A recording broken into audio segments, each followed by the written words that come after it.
नमस्कार। Managerial economics प्रबंधकीय अर्थशास्त्र में डिस्कस करेंगे demand analysis and law of demand, मांग का विश्लेषण और मांग का नियम। आज के डिस्कशन में हम पढ़ेंगे डिमांड एनालिसिस क्या होता है, इंडिविजुअल मार्केट डिमांड फंक्शंस किसे कहते हैं, लॉ ऑफ डिमांड क्या है और डिमांड के डिटर्मिनेंट्स कौन कौन से हैं। सबसे पहले देखते हैं डिमांड। मांग क्या है? डिमांड वह क्वांटिटी है किसी गुड की जो कि कंज्यूमर्स विल करते हैं यानी कि चाहते हैं और वो उसको परचेज करने के लिए एबल होते हैं डिफरेंट प्राइसेस पे एक निश्चित समय के बिंदु पर। इसको ऐसे समझें कि जैसे मान लीजिए एक निश्चित समय, जैसे कि आज का दिन है और आज के दिन में अगर किसी पर्टिकुलर फ्रूट का प्राइस 100 रुपीज़ पर केजी है, 100 रुपीज़ पर केजी, अगर 100 पर केजी है तो मैं कहता हूँ मैं रेडी हूँ खरीदने के लिए, एबल हूँ कि मैं 100 रुपीज़ पर केजी के रेट पे 1 केजी परचेज कर सकता हूँ।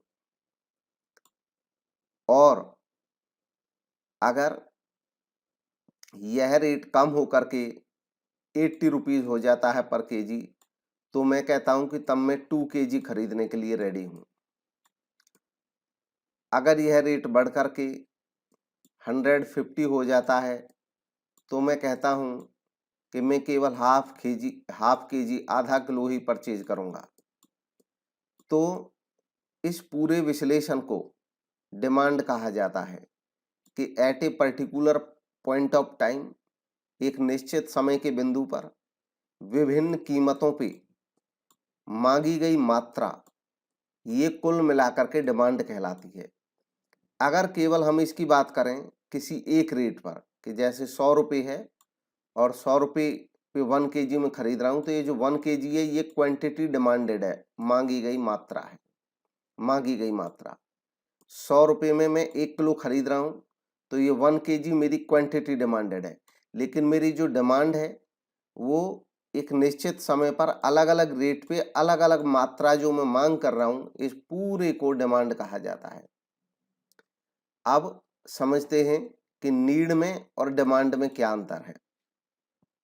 हम कोई चीज चाहते हैं, विश करते हैं, विल करते हैं, तो उससे हमारी वो डिमांड नहीं हो जाती। जैसे बहुत सारे लोग हवाई जहाज की यात्रा करना चाहते हैं, लेकिन वो सारे लोग हवाई जहाज की यात्रा करने के लिए उत्सुक नहीं है, योग्य नहीं है या पैसा खर्च करने को रेडी नहीं है, तो उनकी डिमांड नहीं माना जाएगा इसको। ये केवल एक चाह है, एक इच्छा है, एक विश है। ऐसे ही जो नीड होती है, नीड एक इफेक्टिव डिजायर होती है, यानी कि जब डिजायर से आगे बात बढ़ जाए कि केवल डिजायर ही नहीं है कि हम जाना चाहते हैं वहां पे, इफेक्टिव डिजायर हो जाए। इफेक्टिव डिजायर का मतलब है कि जब विलिंगनेस टू बाई, यानी कि हम इच्छुक हों खरीदने के, जो हमारी डिजायर है उस पर खर्च करने के, एबिलिटी टू बाई, और हम एबल भी हैं खरीदने को, एंड रेडी टू पे, और हम पे करने के लिए भी तैयार हैं, तो अब ये हमारी नीड बन गई है। यानी कि बाई एयर हम पहले केवल चाहते थे, अभी हमको दिल्ली से मुंबई जाना है और दिल्ली से मुंबई हमको जल्दी जाना है और एक ही रास्ता है कि बाई एयर हम जा सकते हैं, तो विलिंगनेस टू बाई भी है, हम बिल्कुल जाना चाह रहे हैं, जाना है, हमें काम है वहाँ पे। एबिलिटी टू बाई, मान लीजिए हमारे पास सफिशिएंट मनी भी है, जो टिकट है हम वो पे कर सकते हैं उसके लिए पैसा। और रेडी टू पे मतलब हम बिल्कुल रेडी हैं पे करने के लिए, जैसे ही हमें कोई मिलेगा उसका सेलर, हम पैसा देंगे और बाई कर लेंगे टिकट, तो रेडी टू पे, यानी कि अब ये हमारी नीड है। लेकिन ये नीड डिमांड कब कहलाएगी?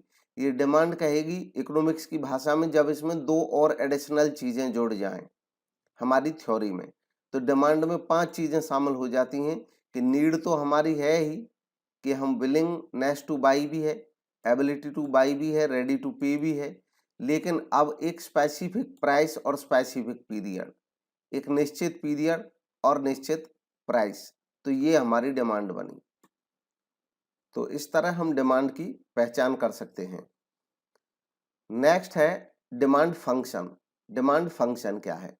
डिमांड फंक्शन दरअसल एक मैथमेटिकल इक्वेशन है जो कि हमें रिलेशन बताता है किसी प्रोडक्ट के डिमांड में और उन फैक्टर्स के बीच में जो उस डिमांड को अफेक्ट करते हैं। जैसे मैं कोई सामान खरीदता हूं या मैं किसी सामान की डिमांड करता हूं, तो उस डिमांड को जो चीजें प्रभावित करती हैं वो फैक्टर कहलाते हैं। जैसे मेरी इनकम बढ़ी तो मैं ज्यादा डिमांड कर सकता हूं, सामान की कीमतें गिर गई तब भी मैं ज्यादा डिमांड कर सकता हूं। तो ये फैक्टर हुए जो मेरी डिमांड को अफेक्ट करते हैं, और इन फैक्टर्स में और डिमांड में जो रिलेशन दिखाया जाता है वो डिमांड फंक्शन के माध्यम से दिखाया जाता है। डिमांड फंक्शन दो तरीके का हो सकता है। इंडिविजुअल डिमांड फंक्शन, जब एक व्यक्ति की डिमांड को हम स्टडी करते हैं कि एक व्यक्ति की डिमांड पे उस व्यक्ति की इनकम का, एक व्यक्ति की डिमांड पे उस सामान के प्राइस का या अन्य चीजों का क्या प्रभाव पड़ता है, तो इसको हम इंडिविजुअल डिमांड फंक्शन कहते हैं। इंडिविजुअल डिमांड फंक्शन को हम फंक्शनल रूप में इस तरीके से शो करते हैं कि demand of X commodity, X कोई वस्तु है, एक्स की जगह यहाँ पे और भी कोई वस्तु लिख सकते थे हम। Demand of X commodity, x सामान की डिमांड इज फंक्शनेट यानी कि फंक्शन करती है, प्रभावित होती है price of X, price of Y, I और टी। अब इनमें डी एक्स का मतलब है quantity of demand of X commodity, X कोई कमोडिटी है उसकी डिमांड। एफ यानी कि फंक्शनल रिलेशन, मतलब इनमें जो रिलेशन होता है दोनों में, डिमांड में और इनके फैक्टर्स में। प्राइस ऑफ एक्स यानी कि एक्स कमोडिटी जिसकी हम डिमांड की बात कर रहे हैं उसके प्राइस में परिवर्तन। और प्राइस ऑफ वाई का मतलब है कि रिलेटेड कमोडिटी, यानी कि जो कमोडिटी की हम डिमांड की एनालिसिस कर रहे हैं उस कमोडिटी का कोई सब्स्टिट्यूट गुण या उसका कॉम्प्लीमेंट्री। सब्स्टिट्यूट यानी कि उसके जैसा कोई दूसरा गुण, और कॉम्प्लीमेंट्री जिसकी जरूरत उसके साथ पड़ती हो। जैसे सब्स्टिट्यूट गुण हो सकता है, जैसे मान लीजिए हम कार खरीद सकते हैं या कार की जगह हम कोई जीप खरीद सकते हैं, तो ये सब्स्टिट्यूट गुण हो गई। या हम मारुति की कार खरीदें या हम हुंडई की कार खरीदें, ये सब्स्टिट्यूट हो गई एक दूसरे की। कॉम्प्लीमेंट्री होती है कार और कार के साथ पेट्रोल, कार खरीदेंगे तो पेट्रोल पे भी फर्क पड़ेगा, पेट्रोल भी खरीदना पड़ेगा। तो ये कॉम्प्लीमेंट्री गुड्स हुई। दोनों ही केस में जो रिलेटेड गुड्स होती हैं वो भी प्रभावित करती हैं किसी कमोडिटी के डिमांड को। आई इनकम ऑफ कंज्यूमर, एक कंज्यूमर की स्वयं की इनकम बढ़ेगी तो ज्यादा डिमांड होती है, इनकम कम होती है तो कम डिमांड की जाती है। और नेक्स्ट है टेस्ट और प्रेफरेंस ऑफ कस्टमर, यानी कि कस्टमर का खुद का टेस्ट। कई बार कस्टमर किसी चीज का इतना हैबिचुएटेड हो जाता है, उसको उतना अच्छा उसका टेस्ट पड़ गया होता है कि कीमत बढ़ने पर भी वो उसकी डिमांड ज्यादा करता है, तो टेस्ट पे भी डिपेंड करता है। तो ये सारे वो फैक्टर्स हैं जो एक व्यक्ति की डिमांड को प्रभावित करते हैं, और जो मार्केटर है या जो इकोनॉमिस्ट हैं इसके माध्यम से एक इंडिविजुअल की डिमांड का वो अंदाजा लगा सकते हैं। नेक्स्ट है market demand function. Market demand function हमें पूरी मार्केट में जितने भी कंज्यूमर्स हैं उन सब की टोटल जो डिमांड है ये उसकी स्टडी करने में मदद करता है। यह हमें बताता है कि क्या रिलेशन है मार्केट डिमांड के बीच में और फैक्टर्स के बीच में जो मार्केट डिमांड को अफेक्ट करते हैं। मार्केट डिमांड को अफेक्ट करने वाले फैक्टर्स में मेजर हैं प्राइस ऑफ प्रोडक्ट, स्वयं प्रोडक्ट का प्राइस, इनकम ऑफ कंज्यूमर, ग्राहक की income, price of related commodity, जो रिलेटेड कमोडिटीज हैं उनके प्राइस, और इंडिविजुअल्स टेस्ट, एक व्यक्ति का स्वयं का टेस्ट, और पॉपुलेशन जनसंख्या। पॉपुलेशन अगर बढ़ेगी तो डिमांड भी बढ़ती है और पॉपुलेशन कम होती है तो डिमांड भी कम होती है। इसको हम ऐसे फंक्शन के रूप में दिखा सकते हैं, demand is functionate to price of X, price of Y, I, T, P. तो ये सब मिलकर के प्रभाव डालते हैं किसी कमोडिटी के डिमांड पे। यहाँ पे dx मतलब quantity demand of X commodity, F functional relation, P X price of X commodity, P Y price of Y commodity, I income of consumer, T taste और preference of consumer, and P population और number of consumer. यहाँ पे एक बाकी तो common है, एक जो थोड़ा अलग है वो मैं डिस्कस कर देता हूँ कैसे प्रभावित करता है। सबसे पहले हम बात करते हैं प्राइस ऑफ एक्स कमोडिटी कैसे प्रभावित करता है। एक्स कमोडिटी जैसे मान लीजिए हम कार की डिमांड जानना चाहते हैं, तो जो कार की डिमांड है उसको कार का प्राइस भी प्रभावित करता है कि अगर कार का प्राइस बढ़ जाएगा तो हो सकता है कुछ डिमांड कम हो जाए अचानक, या प्राइस का जो कार का प्राइस है वो गिर जाए तो अचानक हो सकता है डिमांड बढ़ जाए। तो एक्स कमोडिटी का जो प्राइस है वो प्रभावित करता है। वाई कमोडिटी का प्राइस भी प्रभावित करता है। वाई कमोडिटी में कोई सब्स्टिट्यूट हो सकती है, जैसे मान लीजिए कार के ऑप्शन में कोई नई टाइप की जीप या कोई नया एसयूवी नया टाइप का व्हीकल आ जाए, तो उसके आने से और अब वो जो नया व्हीकल है मान लो उसके प्राइस में कमी हो जाए, काफ़ी ज़्यादा कम में मिल जाए, तो हो सकता है इस जो कार हम खरीदने वाले थे हो सकता है इसकी डिमांड मार्केट में कुछ कम हो जाए, इसका असर पड़ेगा।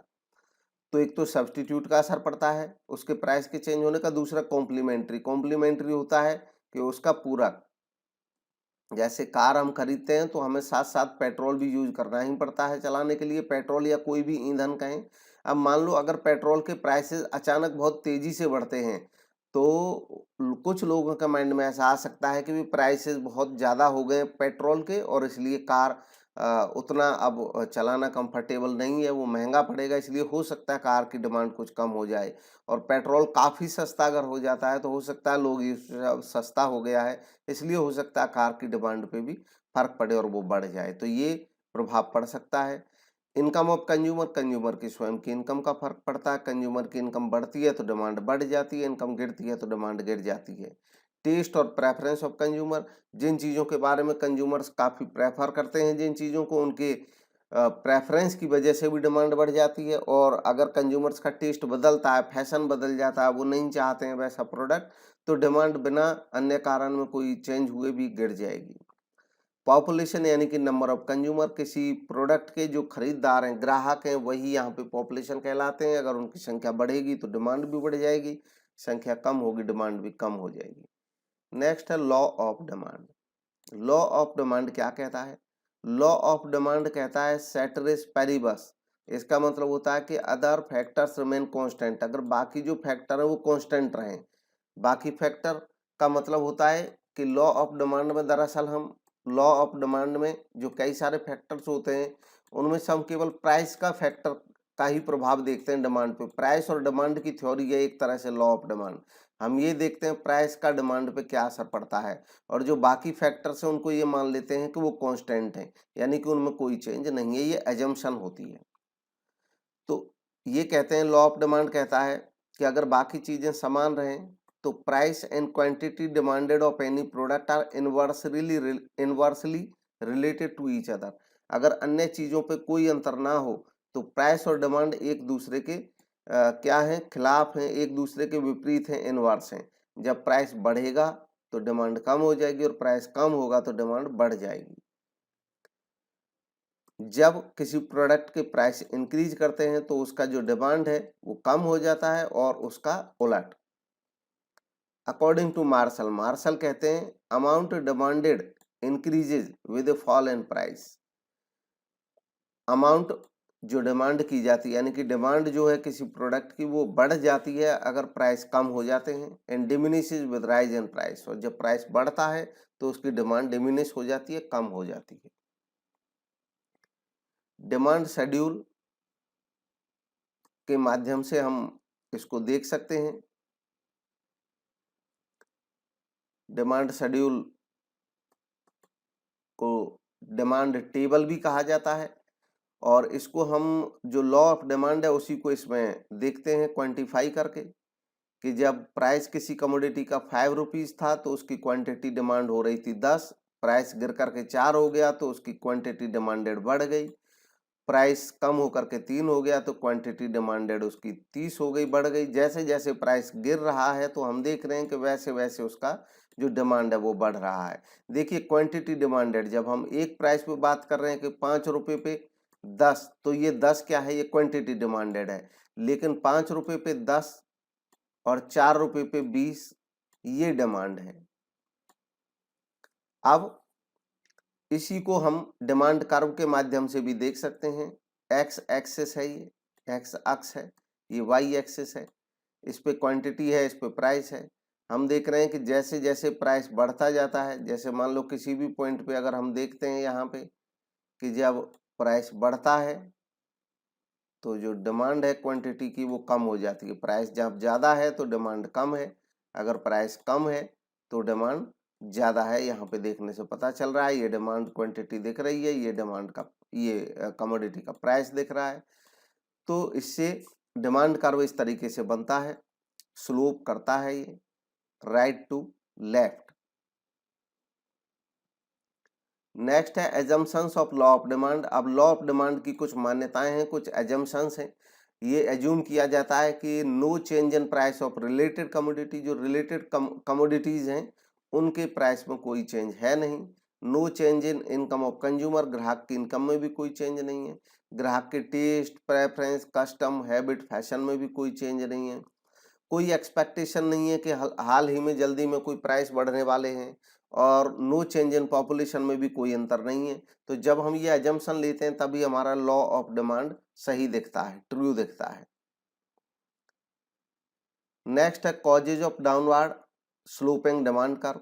अब डिमांड कर्व डाउनवर्ड स्लोप क्यों करता है? जैसा कि हमने देखा था कि ये डाउनवर्ड स्लोप है डिमांड कर्व की, अभी पिछले डायग्राम में हमने देखा था कि डिमांड कर्व डाउनवर्ड स्लोपिंग क्यों होता है, ये पूछा गया है। सबसे पहला law of diminishing marginal utility, क्योंकि डिमिनिशिंग मार्जिनल यूटिलिटी का लॉ अप्लाई होता है, इसलिए डिमांड कर्व स्लोपिंग होता है।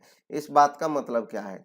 देखिए, मार्जिनल यूटिलिटी का मतलब होता है कि अगली यूनिट से मिलने वाली यूटिलिटी। जैसे मान लो हम एक आइसक्रीम अगर यूज करते हैं तो मान लो हमको जो यूटिलिटी मिलती है वो काफ़ी ज़्यादा मिलती है। अगर गर्मी के टाइम में हम कोई आइसक्रीम लेते हैं, इसके बाद हमको कोई ऑफर करे कि एक आइसक्रीम और ले लो, तो अब जो हो सकता है हम ले लें, लेकिन जो पहली आइसक्रीम थी उसमें जितना सेटिस्फैक्शन उसने हमको दिया था पहली वाली ने, हो सकता है सेकंड वाली सेम अगर फ्लेवर है तो वो उतना ना दे। हमसे कोई कहेगा थर्ड एक और ले लो, तो अब हम हो सकता है ना लें, यहाँ पे मना करें। यानी कि अगर थर्ड ले भी ली तो हमें उतना टेस्ट नहीं आएगा जितना फर्स्ट में आया था। ये रेशनल जो सोच है वो इसी तरीके से चलती है, प्रैक्टिस में हम देखते हैं बिहेवियर में। यही कारण होता है कि एक समय के बाद हम मना कर देते हैं कि अब नहीं लेंगे, क्योंकि हर जो अगले वाली कम आइटम होता है, मतलब एक्सेप्शंस तो हो सकते हैं, अपवाद हो सकते हैं इसके भी, लेकिन सामान्य नियम है कि जो नेक्स्ट यूनिट हम कंज्यूम कर रहे हैं उससे मिलने वाली यूटिलिटी कुछ कम होती जाती है continuously as we use more and more units, as we consume more and more units. तो जो यूटिलिटी है दैट गोज ऑन डिमिनिशेस, वो कम होती चली जाती है। इसी को कहते हैं law of diminishing marginal utility. तो ये यहाँ पे अप्लाई होता है कि जब हम 100 रुपीज़ पर केजी हमें रेट मिल रहा था कोई फ्रूट, तो हम कह रहे थे कि वे 100 रुपीज़ में मान लीजिए हम खरीद लेते हैं। यहाँ पे 100 रुपीज़ का जब रेट था, मान लीजिए हम 5 केजी खरीद रहे थे, फिर वहाँ पे पता चला, एक नया एग्जांपल ले रहे हैं, फिर यहाँ पे पता चला कि रेट उसका गिर करके 80 हो गया है, तो हमने कहा ठीक है अब हम 6 केजी ले लेंगे। ऐसा क्यों हुआ? जब रेट गिरा तब हम क्यों रेडी हो गए 6 केजी लेने के लिए, और जब 100 था तब क्यों नहीं ले रहे थे? उसका कारण ये है कि 5 केजी हम ले चुके थे, तो अब नेक्स्ट केजी हो सकता है हमें लगा कि हमारे लिए उतना यूटिल नहीं है, जितना 100 रुपये का जो महत्वपूर्ण है उतना नहीं है। मतलब जो रुपए की यूटिलिटी होती है, हम रुपए खर्च करते हैं उसकी भी यूटिलिटी होती है, और जो सामान हम खरीदते हैं उसकी भी यूटिलिटी होती है। यूटिलिटी क्या होती है? यूटिलिटी होती है किसी आइटम की वो क्षमता, वो कैपेसिटी जिसकी वजह से ग्राहक उसको लेना चाहता है, वो यूटिलिटी कहलाती है, जिससे ग्राहक को सेटिस्फैक्शन मिलता है। तो हमको रुपए से भी सेटिस्फैक्शन मिलता है, करेंसी से, इसलिए हम करेंसी अपने पास रखते हैं। कोई ग्राहक सामान कब खरीदता है? वो तब खरीदता है कि जब उसको सामान से मिलने वाली यूटिलिटी, उसको लिए जो पैसा देने पड़ रहे हैं उससे ज़्यादा यूटिलिटी हो जाए। यानी कि मैं 100 रुपये में कोई सामान तब खरीद रहा हूँ जब मुझे लग रहा है कि इस सामान से मुझे 100 रुपये से ज़्यादा यूटिलिटी मिल रही है, तो मैं 100 रुपये दे दूंगा। अगर मुझे लगता मेरे लिए 100 रुपये ज़्यादा यूटिल रखते हैं, महत्वपूर्ण है, तो मैं नहीं खरीदूंगा। तो यहाँ पे जो नेक्स्ट 1 केजी था वो मेरे को लगा कि भी 5 केजी में ले ही चुका हूँ, अब अगले वाले से उतनी यूटिलिटी मिलने वाली है नहीं, तो मैंने नहीं खरीदा। लेकिन जब रेट कम हो गया तो मैंने देखा कि रेट कुछ कम हो गया है, तब इसलिए मैं हो सकता है खरीद लूँ। तो ये कारण होता है, यही कारण है कि बढ़े हुए रेट पे लोग कम खरीदते हैं, रेट गिर जाए तो ज़्यादा खरीद सकते हैं, लेकिन सेम बढ़े हुए रेट पे नहीं खरीद सकते थे हम ज़्यादा। नेक्स्ट है सब्स्टिट्यूशन इफेक्ट। सब्स्टिट्यूशन इफेक्ट कहता है कि अगर सब्स्टिट्यूट मौजूद हैं तब वो भी एक कारण बनता है। सब्स्टिट्यूशन क्या हुआ कि जैसे मान लो हम एक पर्टिकुलर ब्रांड का कोई रजिस्टर यूज कर रहे थे अभी, तो वो रजिस्टर हम खरीदते हैं हर बार बार। अब मान लीजिए कि उस रजिस्टर का जो रेट है वो महंगा हो गया, अचानक कीमत बढ़ गई, तो हमने उसकी डिमांड कम कर दी। डिमांड कम क्यों कर दी? क्योंकि हमें पता था कि रजिस्टर और भी ब्रांड के मौजूद हैं। अगर और ब्रांड के नहीं होते मौजूद, मान लो एक ही होता हमारे सामने ऑप्शन, तब तो प्राइस बढ़ने पे भी हम बढ़ा हुआ खरीदते, तब ये लॉ ऑफ डिमांड अप्लाई नहीं होता। तो लॉ ऑफ डिमांड अप्लाई होने का मतलब है कि डिमांड कर्व का स्लोप डाउनवार्ड होना, और स्लोप डाउनवार्ड होना या लॉ ऑफ डिमांड का लागू होना एक ही बात है। ये तभी होता है जब ये सब्स्टिट्यूशन इफेक्ट भी लागू होता है। हमारे पास ऑप्शन मौजूद है कि रेट बढ़ गया तो दूसरा सामान खरीद लेंगे हम। नेक्स्ट है effect of entry and exit of some buyers. दूसरा कारण ये होता है कि जब रेट बढ़ते हैं तो डिमांड कम हो जाती है। देखिए, इसको ऐसे भी समझें कि जो हम कह रहे हैं कि भी स्लोपिंग डिमांड कर्व होता है, इसको ऐसे भी समझ सकते हैं। स्लोपिंग इसलिए होता है कि बढ़ी कीमत पे कम खरीदना और कम कीमत पे ज़्यादा खरीदना, बढ़ी कीमत पे कम खरीदना और कम कीमत पे ज़्यादा खरीदना, इसी की वजह से डिमांड कर्व का स्लोप ऐसे होता है। तो ये सारी एक ही बातें हैं, law of demand, demand curve का डाउनवर्ड स्लोपिंग, या बढ़ी हुई कीमत पे कम खरीदना, कम कीमत पे ज़्यादा खरीदना, ये सब एक ही बात है और ये सब इनके कारण हैं। तो एक कारण ये भी है कि entry and exit of some buyer. देखिए, जब रेट बढ़ जाते हैं तो हमने देखा डिमांड कम हो रही है, तो उसका कारण एक ये भी रहता है कि कुछ बायर ऐसे हैं जो छोड़ जाते हैं मार्केट को, क्योंकि बहुत महंगा हो गया, अब ये सामान हम नहीं खरीद रहे हैं। जैसे ही सामान सस्ता होता है तो डिमांड बढ़ जाती है। उसका कारण ये भी है कि कुछ नए बायर जुड़ जाते हैं, सामान सस्ता हो गया तो हम भी खरीद लेते हैं। नेक्स्ट है इनकम इफेक्ट। इनकम इफेक्ट होता है जब कीमतें कम हो जाती हैं। जैसे मान लो कोई चीज़ अभी तक 100 रुपीज़ पर केजी मिल रही थी, अब उसकी कीमत कम होकर के 50 रुपी पर केजी हो गई, तो इसका मतलब मेरी परचेजिंग पावर बढ़ गई, मेरी कैपेसिटी बढ़ गई। तो इस तरीके से ये इनकम मेरे पास बढ़ जाएगी। वही पहले मुझे मान लो मैं 10 केजी खरीदता था, तो 100 रुपीज़ खर्च करके 1000 खर्च कर देता था। अभी रेट 50 हो गया, तो 10 सामान तो मैं 500 रुपये में ही खरीद लूँगा, मेरे पास 500 रुपये बढ़े रह गए, बच गए। तो इसका मतलब मेरी इनकम ये बढ़ गई। तो इनकम बढ़ने की वजह से मैं फिर एडिशनल डिमांड कर सकता हूँ, ये भी एक कारण है। नेक्स्ट और लास्ट है आज का, exceptions to the law of demand. Law of demand के कुछ अपवाद भी हैं जब ये नियम काम नहीं करता। उसका कारण है वार। युद्ध के समय पे ये नियम काम नहीं करता। युद्ध के समय पे लोगों को जितना सामान मिल जाता है खरीद लेते हैं, ये सब चेक नहीं किए जाते हैं बाकी चीजें। डिप्रेशन के, मंदी के समय में भी ये अप्लाई नहीं होता है लॉ ऑफ डिमांड। डिप्रेशन के समय में कीमतें गिर रही हैं तब भी लोग कम ही खरीद पाते हैं, क्योंकि लोगों की इनकम उतनी नहीं रहती है। गिफिन गुड्स या Giffen paradox. Giffen goods Giffen goods ऐसे गुड्स को कहे जाते हैं जो कंपैरेटिवली किसी अन्य वस्तु की तुलना में कुछ सस्ता रहता है, अन्य वस्तु की तुलना में कुछ सस्ता रहता है और जिसका यूज उस अन्य वस्तु के जैसा ही हो। इसको एक एग्जांपल से समझें, जैसे मान लो पनीर है और पनीर के साथ आलू है। मान लो सब्जी में हमारे यहाँ पोटैटोज यूज करते हैं इंडिया में खूब, तो जो पनीर है या चीज़ है, पोटैटो है, अब इन दोनों को कंपैरेटिवली हम देखेंगे तो ये दिखेगा कि ये जो लो प्राइस सामान है, यहाँ पे गिफिन गुड्स का मतलब कई दफ़ा लोग सोचते हैं घटिया, मतलब वैसा घटिया कि उसकी क्वालिटी इन्फीरियर। तो ज़रूरी नहीं है क्वालिटी उसकी कोई ख़राब हो, गला सड़ा होना कोई ज़रूरी नहीं है। वो कंपैरेटिवली क्वालिटी पुअर होती है कि भाई इसके कंपैरिजन में ये क्वालिटी इसकी डाउन है। तो गिफिन गुड्स ऐसी गुड्स को कहा जाता है जिन गुड्स में लॉ ऑफ डिमांड लागू नहीं होता है, इनमें उल्टा चलता है सिस्टम। और इसी सिस्टम को गिफिन पैराडॉक्स भी कहा जाता है, गिफिन का विरोधाभास। कि यानी कि ये जो ऐसी गुड्स होती हैं, इनकी कीमतें बढ़ने पर, अगर इनकी कीमतें बढ़ जाए तो हो सकता है इनका डिमांड भी बढ़ जाए, और कीमत गिरने पे हो सकता है इनकी डिमांड कम हो जाए। तो उल्टा भी हो जाता है। जैसे मान लो इसकी कीमत गिर गई, तो जो आदमी 10 केजी अपने यूज कर रहा था अपने बजट में, मंथली में 10 केजी पोटैटो खरीदता था, वो अभी भी उसको मान लो जो पोटैटो का रेट है वो काफ़ी कम हो गया, और कम होने से जब उसने 10 केजी पोटैटो खरीदे तो उसके बाद उसके पास कुछ पैसे बच गए, जो वो पहले पोटैटो पे खर्च करता था, अब रेट कम हो गया तो उसके पास कुछ बचत आ गई, मान लो 50 रुपीज़ बच गए, तो उसने कहा 50 रुपीज़ में पनीर खरीद लेते हैं जो एक्स्ट्रा बच गया। अब जब वो पनीर खरीदेगा तो कुछ पोटैटो फिर और कम कर देगा, क्योंकि अब वो डेली मतलब 1-2 दिन पनीर भी यूज कर रहा है बीच में, तो डेली पोटैटो यूज नहीं करेगा, तो पोटैटो की कीमत गिरने से भी उसकी डिमांड कम हो गई। ऐसे ही बहुत सारे प्रोडक्ट हो सकते हैं, इसी को गिब्सन का पैराडॉक्स कहा जाता है। नेक्स्ट है वेबलन गुड्स या demonstration effect. Veblen goods Gibson goods का उलट है। वेबलन गुड्स होती हैं महंगी गुड्स और इनको लोग खरीदते हैं डेमोन्स्ट्रेशन इफेक्ट की वजह से, डेमोन्स्ट्रेशन यानी कि दिखावे के लिए। तो वेबलन गुड्स ऐसे काम करती हैं और इन पे भी लॉ ऑफ डिमांड फेल हो जाता है। उसका कारण ये होता है कि वेबलन गुड्स की जब कीमतें बढ़ती हैं, जब इनकी कीमतें बढ़ती हैं तो लोग इनको ज़्यादा खरीदते हैं। उनको लगता है कि भाई डेमोन्स्ट्रेशन की वजह से कि भाई इनका एक तो प्राइस बढ़ गया। 2 कारण होते हैं प्राइस बढ़ने पे ज़्यादा खरीदने के। एक तो लगता है कि भाई प्राइस इसका ज़्यादा है तो इसका मतलब क्वालिटी अच्छी होगी। दूसरा होता है कि वो इसलिए भी खरीदते हैं कि भाई प्राइस इसका बढ़ गया है तो अभी हमारी प्रतिष्ठा का भी सूचक है कि हमारी प्रतिष्ठा बढ़ेगी अगर हम महंगे सामान को खरीदेंगे। तो ये इस कारण से कीमत बढ़ने पे भी इसकी डिमांड बढ़ जाती है और कीमत गिरने पे इनकी डिमांड गिर जाती है। Next ignorance effect. इसकी वजह से वो होता है कई दफ़े इग्नोरेंस यानी कि लापरवाही की कीमतें कम हो रही हैं तब भी कोई फर्क नहीं पड़ रहा है। लापरवाही इग्नोरेंस की वजह से, मतलब हमें जानकारी नहीं है, कीमत गिरने की वजह से हम सोच लिए कि भाई सामान अच्छा नहीं होगा इसलिए कीमत गिर रही है और हमने खरीदना कम कर दिया, तो ये भी एक कारण है। नेक्स्ट है स्पेकुलेशन। स्पेकुलेशन होता है कि लोग फ्यूचर में रेट बढ़ने की उम्मीद में बढ़े हुए रेट पे भी आज ज़्यादा सामान खरीद ले सकते हैं कि भाई फ्यूचर में और बढ़ सकता है, तो ये स्पेकुलेशन हो गई अटकल लगा करके फ्यूचर में। नेक्स्ट है नेसेसिटीज फॉर लाइफ, यानी कि लाइफ के लिए जो नेसेसिटी होती हैं उनके केस में भी लॉ ऑफ डिमांड अप्लाई नहीं करता है।